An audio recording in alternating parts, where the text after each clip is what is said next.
Hey guys, what's going on? Zagas here with the episode number 4 of my Let's Build / Play series. If you read the name of this video, I'll be showing you a new source of energy, a wood farm, and a color or dye farm. Then you think, well, 3 projects in one episode, how cool is that? Well, no. I'll be making one project which gives you 3 things in return, so that's an amazing project, right? But first, just let me show you something that I found here that I didn't know before today. If you go to the options, language, right above English, you have pirate speak. And I never knew it was there, but it's quite funny. Our parents been talking like you're scurvy landlubbers. Well, let's go back to English, but this is funny. I never knew it was there. So let's get back to the video. So I've started working already. I've made this little building here, which has 20 different chests, in which each one of them have a different item. So, including stained saplings and vanilla logs. So let me show you how this is working. Right here in the basement, I have a tesseract that is receiving items and fluids and sending energy. The items go to the chests, this chest, and then the items go to all of the chests above, and once they're full they go back this line. If they are logs, they go to the redstone furnaces, they transform into charcoal, and then they go to these steam dynamos producing energy to the system. If they are not logs, they will be going to a nullifier and they will be destroyed. Which kind of fluid is this getting?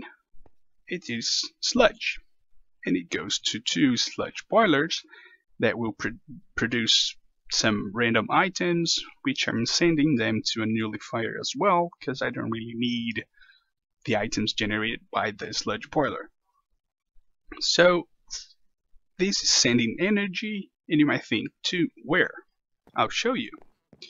Right outside here, I have these 4 cores of a wood farm.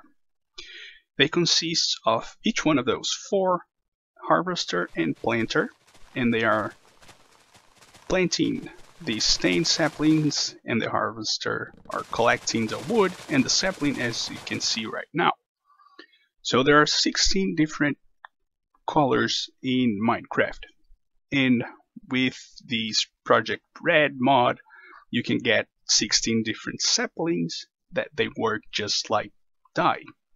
So you can make 3 things in one project, like I said, and you get wood, logs, or dyes, and energy. So I've made these 3 already to see if it would work, and it worked just fine. And I got these ones too to set up, and I'll show you how to do it. So the first thing that you need to take care of is the sludge produced by the harvester.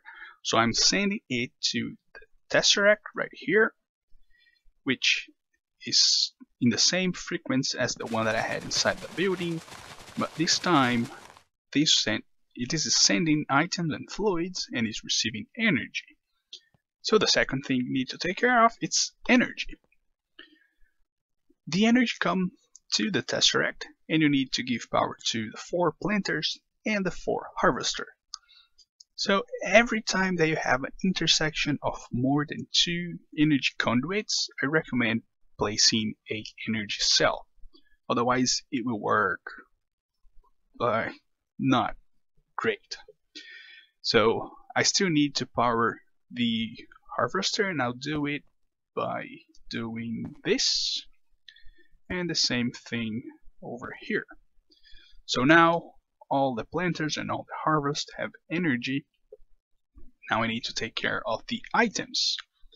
So they are being outputted to here and here, and they first need to go to all 4 planters. So the way I did it, just place a ring here, connect it to the top, and connect to all 4 of the planters, and they need to connect here as well.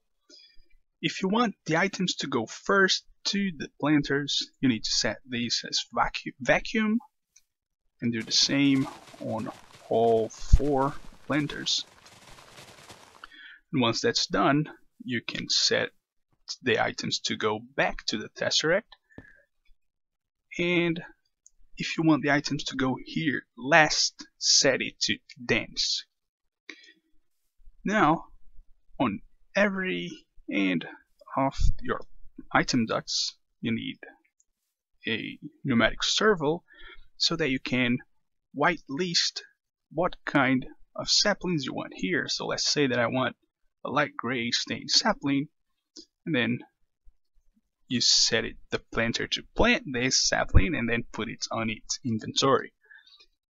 If you fill out all its inventory like this, it will still plant what you got here on the first slot, and it will do nothing with the rest. This is just to fill out its inventory so that you get the saplings back faster. This will only fill 1 stack here, and then it will start sending items to my storage there. One other important thing is that its natural radius of work of a planter is a 3x3 area. That's why I have a radius upgrade of -1, if that makes any sense. It should be a decrease. But well, that makes it only work on 1 block. And once I put a grass block here, you'll see it will plant only here, just like you've seen on the rest of the farm. So I'll do that on all the 4s here, and I'll be back soon. So now that we have all the inputs done, I can start closing the area here, and you know that as soon as I put the block here, a sapling will come up. And it will do the same on all 4 sides. That means that the machine is working, and as soon as they grow, they will be harvested. Now there's still more things to be done inside the storage, so let's go take a look at that. You need to make the 4 remaining chests accept the item that it's coming through the tesseract. And to do that, you need a sapling of a color that you need, a item responder chip, and I'll make the priority 2. Items are whitelisted, and it will only accept the pink stained sapling. And then you need to find a way to place the item in there. So now, if we could access that, yeah, we have an item responder chip whitelisted to pink stained sapling. So this chest will be for pink. And I'll do that to the rest, and I'll be back with you. Before talking about the building, let me tell you some important stuff about the design.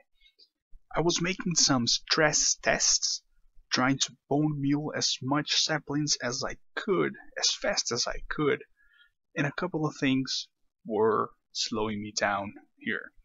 The first of them, the chest here was getting full of items, and then the tesseract would stop working and the items would clog out the system over there. So the solution for that is on the extractor chip. I've put all the upgrades that I could. So now, once you put an item in here, it gets sucked to the system, and this will never be full again. The second thing was that I was producing more sludge than I could process, and that's why now I got 2 sludge boilers, and I changed the hardened energy conduit to a redstone energy conduit. The third thing that was slowing me down was that I had a hardened energy conduit here, just like I got all around it, and these things have a maximum capacity of 400 redstone flux per tick, and that was not enough for the 4 cores that I got, each core having 100 redstone flux per tick, so therefore 25 per set of machine was not enough to harvest everything as fast as I could bone mill it. So I have replaced it with this redstone energy conduit, which has a capacity of 10,000, and that's more than enough for the farm to work fine. So I can get 5-6 stacks of bone meal and go hand bone on the saplings there, and this thing will keep up with me as long as it has energy. And it's doing the work. This resonant energy cell is full, and that's quite a lot of energy. So now that we have set up all the 16 different colors, it's time to test the machine and see if that is working. So let's go back here and start bone milling the saplings. And yes, they are working. This is a good thing that these things only require one bone meal to grow, because let's say that you want a specific color or dye and you don't have it in your inventory there in storage, or you need even more, you can just come outside here and start bone milling, and you get the sapling and a lot of noise.